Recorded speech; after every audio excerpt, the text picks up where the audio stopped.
ನಾನ್ ಇವತ್ ಹೋಗ್ತಾ ಇರೋದು ನಮ್ ಸುಳೆಬಾಯಿ ಮಹಾಲಕ್ಷ್ಮಿ ಅಮ್ಮನವರ ದೇವಸ್ಥಾನಕ್ ನೋಡ್ರಿ. ನಮಸ್ಕಾರ ರೀ ಅಪ್ಪ, ನಾನ್ ನಿಮ್ ಐತ್ರಿ. ನಾ ಮತ್ತ ನಮ್ ದೋಸ್ತ್ ಕೂಡ ಲಗುಡ್ ಪೆಟ್ರೋಲ್ ಅದು ಹಾಕೇಶ್ ಕ್ಯಾಶ್ ಸುಳೆಬಾಯಿ ಹೋದ್ ನೋಡ್ರಿ ಅಪ್ಪ. ಮತ್ ನೀವೆಲ್ಲಾರು ಅನ್ಕೋತಿರ್ಬೋದು ಅದೆರಡ್ ಸಲ ನಾ ಅಲ್ಲಿ ಹೊಕ್ಕೇನಂತ. ಆದ್ರ ನನಗೆ ಈ ಸ್ಥಳಕ್ ಹೋಗಾಕ ಬಾಳ ಇಷ್ಟ ಆಕೇತ್ ನೋಡ್ರಿ. ಯಾಕಂದ್ರ ಇಲ್ಲಿನ ಯಾವತ್ತು ಬಂದ್ರು ಬಾಳ ಶಾಂತಿ ಸಿಗ್ತೇತ್ ನೋಡ್ರಿ ಇಲ್ಲಿ ಬಂದ್ರ.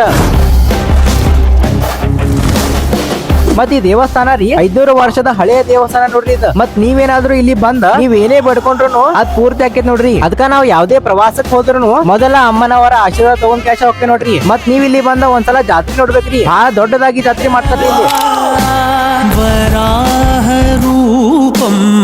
ಮತ್ ನನಗ್ ಸುಳೆಬಾಯಿ ಊರಿನವರಂತ್ರು ಬಹಳ ಸಪೋರ್ಟ್ ಮಾಡಿದ್ರಿ ನಮಗ. ಬಟ್ ಏನೋ ಅಂದ್ರೂ ಸುಳೆಬಾಯಿ ಮಂದಿ ಅಂತ್ರು ಬ್ಯಾಂಕಿ ನೋಡ್ರಪ್ಪ. ನಾವ ಮಹಾಲಕ್ಷ್ಮಿ ಅಮ್ಮನವರ ಆಶೀರ್ವಾದ ತಗೊಂಡ್ ಮತ್ ಮನಿ ಕಡೆ ವಾಪಸ್ ಹೊಂಟು ನೋಡ್ರಿ. ಮತ್ ನೀವೇನಾದ್ರೂ ಸುಳೆಬಾವಿ ವಿಡಿಯೋ ನೋಡತ್ತಿದ್ರ ನಮಗೊಂದ ಕಮೆಂಟ್ ಆಗಿ ತಿಳಿಸ್ರಪ್ಪ. ಮತ್ ನೀವೇನಾದ್ರೂ ನಮ್ದು 10,000 ಫಾಲೋವರ್ಸ್ ಕಂಪ್ಲೀಟ್ ಮಾಡ್ರ ನಾವ 3 ಮಂದಿ ಗಿಫ್ಟ್ ಕೊಡತ್ತೀವಿ. ಅದಕ್ಕ ಜಲ್ದಿ ಫಾಲೋ ಮಾಡ್ಕೊಡ್ರಿ ನಮಗ.